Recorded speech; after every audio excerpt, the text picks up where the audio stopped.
नमस्कार दोस्तों, कैसे हैं आप। आशा करता हूँ खुश होंगे, मस्त होंगे और केजरीवाल की हार पे कुछ लोग रो रहे होंगे। तो इसी के साथ बीजेपी की जीत पे कुछ लोग जश्न भी मना रहे होंगे।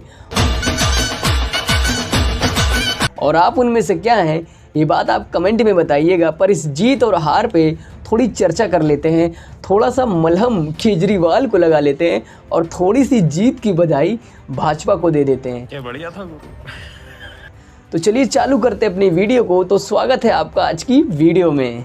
दिल्ली चुनाव के नतीजे सामने आ चुके हैं और बीजेपी 27 साल का सूखा या कहें 27 साल का वनवास या कहें 27 साल का इंतजार, जो भी आपको मानना है वो आप मान सकते हैं, क्योंकि ये सारी चीज़ें बीजेपी ने ख़त्म कर दी है। लगभग 27 सालों बाद बीजेपी दिल्ली में सरकार बनाएगी, यानी कि कांग्रेस और आम आदमी पार्टी का पूरी तरह सफाया करने के बाद बीजेपी अपने रणहुंकारों के साथ दिल्ली को फतह करने उतरेगी। दिल्ली में अब डबल इंजन की सरकार होगी। दिल्ली की आम आदमी पार्टी का पूरी तरह सफाया हो चुका है। आम आदमी पार्टी इस चुनाव में मात्र 22 सीटें ही जीत पाई और बीजेपी 47 सीटों के साथ दिल्ली में सरकार बनाएगी। दिल्ली का सीएम कौन होगा? परवेश वर्मा होंगे दिल्ली के सीएम, मनोज तिवारी होंगे दिल्ली के सीएम, या कोई और होगा दिल्ली का सीएम? ये बात तो बीजेपी तय करेगी, ये बात अमित शाह और मोदी तय करेंगे। लेकिन हम बात कर लेते हैं आम आदमी पार्टी की हार पे और इस समय उनके बीच क्या माहौल होगा इस पे।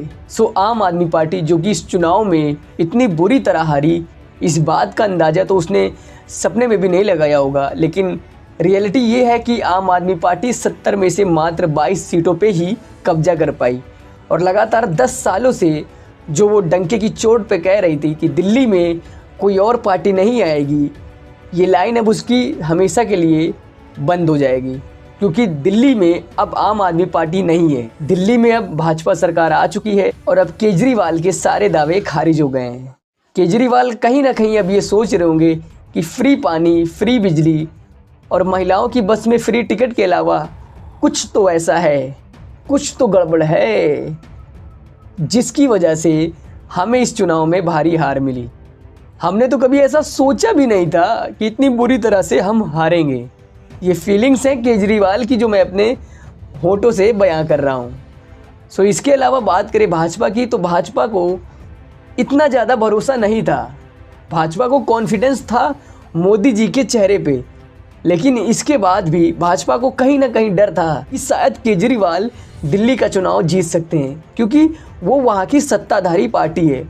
लेकिन मोदी जी पे भरोसा जताते हुए दिल्ली की जनता ने भाजपा को वोट दिया और अब आलम यह है कि भाजपा दिल्ली में सरकार बनाएगी, दिल्ली में 27 साल का सूखा ख़त्म करेगी।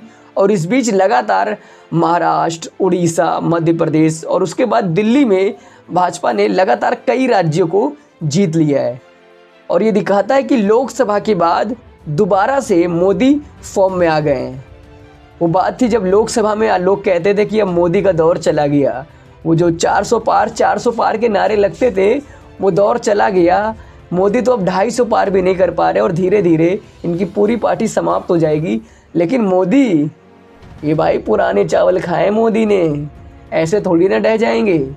लोकसभा चुनाव के बाद ऐसा कमबैक किया कि लगातार 5-6 राज्यों के चुनाव तो मानो चुटकियों में जीत लिए हों, और इसी में से एक दिल्ली भी है।